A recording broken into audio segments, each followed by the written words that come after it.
Hello, my name is Brittany Chambers, and today I'll be talking to you about adaptive assistive technology.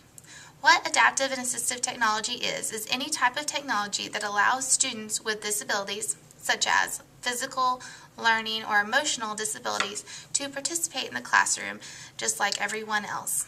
These devices and technology can range from huge pieces of equipment that are very expensive to small, very accessible equipment. One of the things I'll be talking to you today about is an AAC, which is an augmentative alternate communication. These are a great example from very complex to very simple. An AAC can be something from a piece of paper and pencil to huge thousands of dollars devices that will speak for these students based on taps or motions that the student gives for them. The one AAC device I will be showing you today is actually on my iPad. So I hope you learn some resources for different adaptive and assistive technology and how they can be used in the classroom. I have with me today my iPad. And with this iPad, I'm going to go over two apps that you can have for your students to use.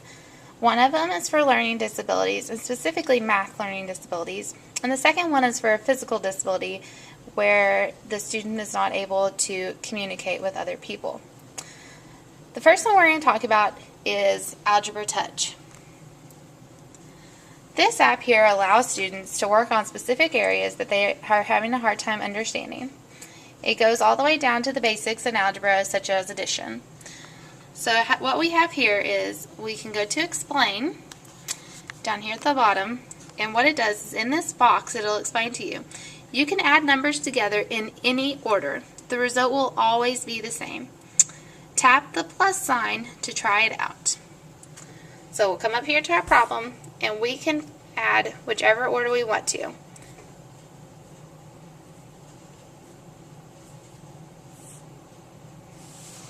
And in the box it says, nice work. You can practice your skills at any time by tapping practice below. So if the student wants to continue working on this, they can go to practice right here and they'll get another problem. And they can continue working until they fully grasp the concept of addition. If they feel like they are good with this, then they can go down to Explain and go on to Next Lesson. The next lesson is Simplify. Once again, this helps you step by step understand what it means to simplify. So, the box says the things that get added together are called terms. Here, the terms are 1, 3, and 5x. So, what it asks you to do is you can only add terms that are alike. So, for instance, tap the 1 and the 3. And that'll add together to give you 4. Now, try tapping the 4 and the 5x. It won't allow you to do that. This will help students who may have a disability in understanding that these two are not like, and therefore they cannot be added together. And in the box it explains just that. The students can work at their own pace, going to whatever they might have the problem. This one, for instance, is eliminate by crossing out. So, we have this. And what it wants you to do is cross out the 3's to give you 5. If you feel like you need more practice, then you come down here to the practice problem and you can generate problem after problem until you feel comfortable with it. This allows students to get extra practice, and you can differentiate the learning according to what the student needs and not based on when you need to move on to the next lesson. The Algebra Touch app is great for helping students work on their own. As a teacher, you'll have to know how to spend your time wisely working with individual students. And you may have students come to you in the secondary level who have missed huge gaps of education in their elementary. So as an 8th grade teacher, I know I might have students come to me who do not understand adding terms.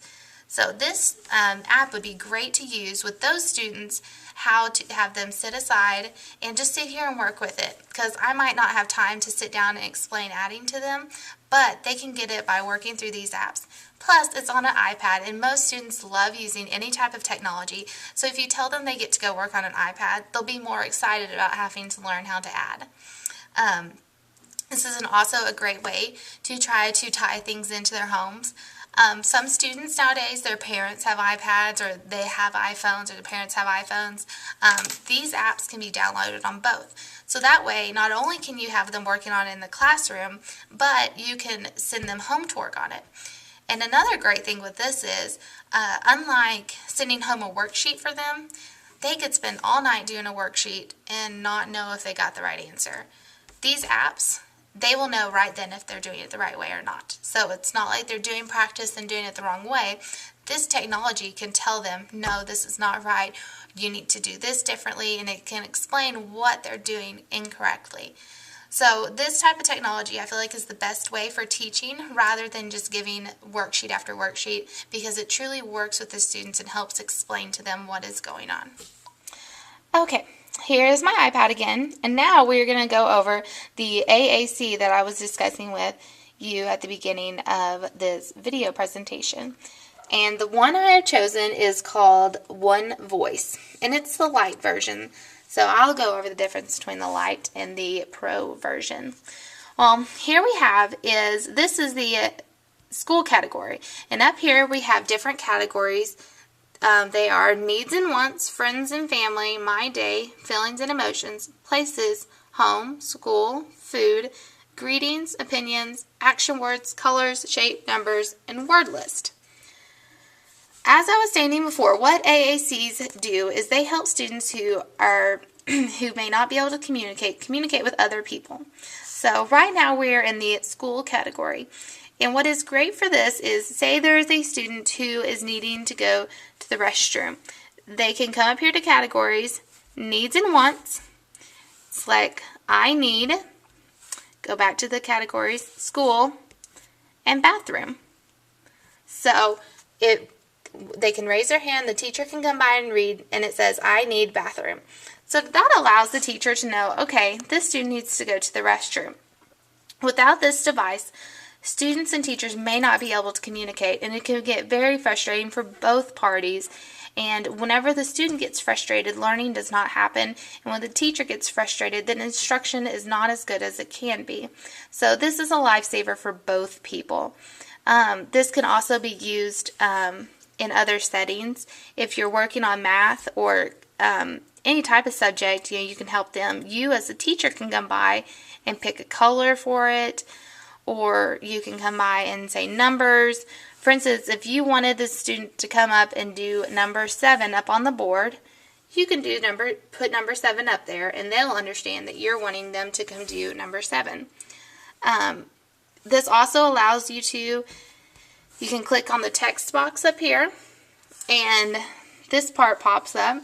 So with older students who can type out what they're wanting to say, that way they can type out exactly what it is, and they can come up here. So if they have a specific question, they can type it out and the teacher can come read.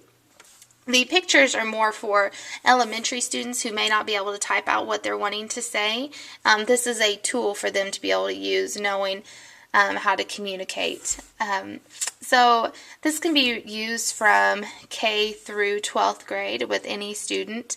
The difference in between the light version and the pro version is this little button up here. Right now it says purchase One Voice, but if I had it purchased, what it would have is a speaker button. And once they've typed out what they're wanting to say here, they push this button and an automated voice says what they're wanting to say. So with upper level classes, if you ask the student a question, you could probably pose the question and give them a few minutes, and they could type out what they're wanting to say. They could then push the speak button, and that way everyone in the classroom can hear what they're wanting to say. So this is how you could pull in students into classroom discussions and allow them to say what they are wanting to say. With younger students, this could also work if they're able to type out what they're wanting to, or they can do the pictures and pick what they're wanting. So I will help. So if they're wanting to help, they can do that and push the button and it'll communicate. Once again, this is where you would also need, though, to have rules as to when the student can push the button so that it doesn't have classroom management issues. The student will need to understand that they will need to raise their hand before pushing the button. But this is such a great app for allowing students that have physical disabilities to still participate in the class and be just like any other student in the classroom and have that safe feel in the environment. I just got done showing you the AAC on my iPad, and as I was explaining it, these can be so helpful for any student in the classroom. You know, with students with learning disabilities or physical disabilities, they sometimes get segregated from the rest of the students. And this way, this student is able to communicate with the teacher and can feel like part of the class. And they are part of the class and participating in discussions and being able to ask questions. This is one of those ways to build relationship and trust in your classroom, and it's very key in having a good classroom environment. When trying to implement this into teaching, you would need to make sure to have rules on how to use it, what is appropriate to use this technology, and it can really open up a huge door to having these students get involved and participating in the classroom. Just as the teacher, you need to be aware of what can be done with it, where to find these resources. A great place is just to look on your computer and do search engines and look for them. For me, I got on my apps and plugged in AAC into my iPad apps, and this came up. Make sure you search, though, because it took me a while to find this one, which was free. If you don't know what you're doing, you can spend so much money. So make sure you search and find the right thing for your class. Thank you so much for listening to my presentation today. As a teacher, we are all trying to create a classroom environment that every student can learn in. And with these adaptive and assistive technologies, every student can participate and can learn in your classroom. The teacher just must know what technology is out there and what is available to them. I have showed you 2 resources for math learning disabilities and for communication disabilities. But that is not the limit. There is so much more out there for ELL students or for other physical disabilities or visuals, any type of thing. They have resources for them. You can find these by searching on the internet or searching through your apps on your iPads. You can go to your local places such as Arkansas Support Network program. They would love to share with you information that they had. At your schools, your special ed teachers will work with this stuff on a daily basis and can give you more guidance on what is the best tools to use for students and with certain disabilities. So just make sure you know where to look and that you know that it is very important that your students be able to participate and have this technology available for them to participate in your classroom. Thank you.